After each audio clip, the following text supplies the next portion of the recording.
To all the employers out there, as you're considering hiring a new broker, I wanted to share some of my personal insights on what it means to be with a non-independent broker versus an independent broker. And my hope is you'll get some value out of this video. Now first, I'm defining an independent broker as one owned by a select group of individuals, and a non-independent broker as one that's either publicly traded or owned by another entity, and particularly in this case, a private equity owned brokerage firm.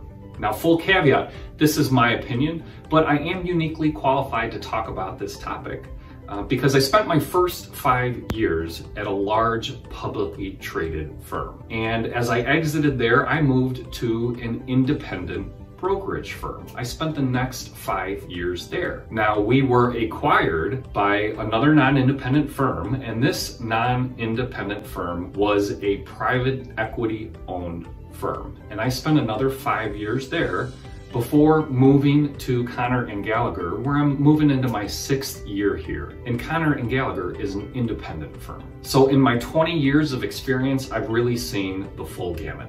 And here are my top 3 takeaways. The first one is around service model. And when you are reviewing service model, it's very easy to be enamored by shiny objects. And every broker is going to tell you that their service model is the best. But my advice when you're evaluating a service model is look for a firm that has built their service model around your company's demographics. All 4 firms I've worked for had and have a target customer. Regardless of if they have customers outside of that target, they all have a focus. And because they have a defined target, they've invested their resources around the needs of that target customer. So when you're evaluating a broker's service model, make sure that their resources are built for a company like yours. Shiny objects look great from the surface, but if it's something that's built for a 10,000 life employer and you're only 200 employees,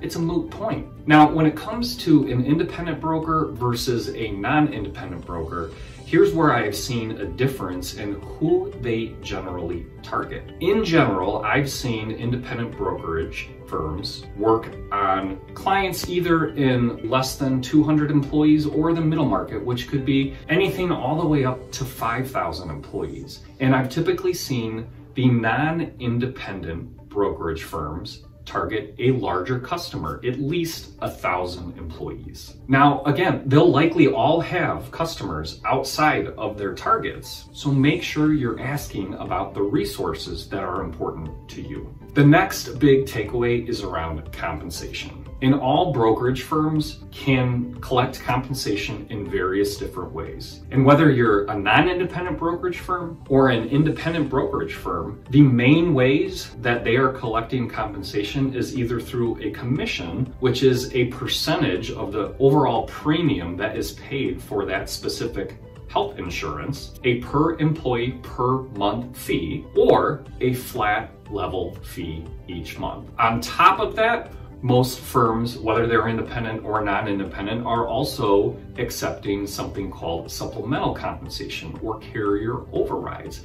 This is where an insurance carrier pays a broker compensation based on how much new business they've wrote with that carrier and or how much business they have retained with that specific insurance carrier. Now, the biggest difference I've seen between independent brokerage firms and non-independent brokerage firms is how they take this supplemental compensation to the next level. And what I've seen, particularly on non-independent brokerage firms, is that they will negotiate these special deals with certain carriers. And frankly, this is where it gets a little dirty and a little greedy and causes a whole host of other problems down the road. It leads to my third point, which is innovation. But before I do that, my advice on compensation is when you're evaluating an independent versus a non-independent broker, ask for a sample compensation disclosure form, preferably for the vendors that you have in place today. Make sure you get a copy of it and review it. And that leads to the third point, which is innovation now. Now, innovation happens on a micro and a macro level.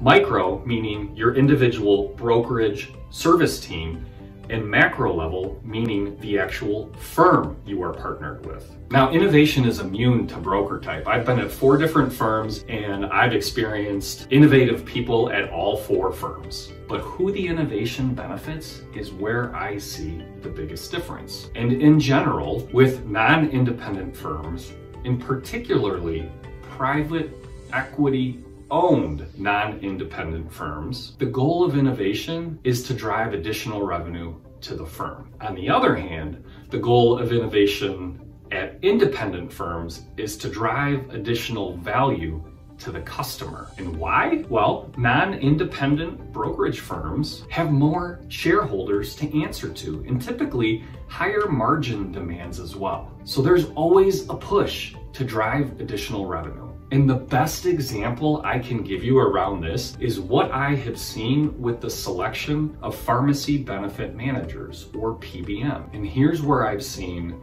the non-independent brokerage firms negotiate these special deals. And essentially that special deal pays that brokerage firm for every employer that goes into that special deal. Now, whether or not your broker discloses that amount is one thing, but here's what happens. When a special deal is negotiated at a firm-wide level, that 100% flows from leadership all the way down to the service team who is presenting you with options year over year. They feel the pressure from leadership in this example to only present certain pharmacy benefit managers. And if you go outside of those pharmacy benefit managers, it's frowned upon big time. And I've seen it to the point where it even impacts people's bonuses. And what this translates to is new innovative ideas that are never presented to you, the customer. That's why if you're with a large non-independent broker, you may feel like you're never getting any new ideas. That's why if you want to know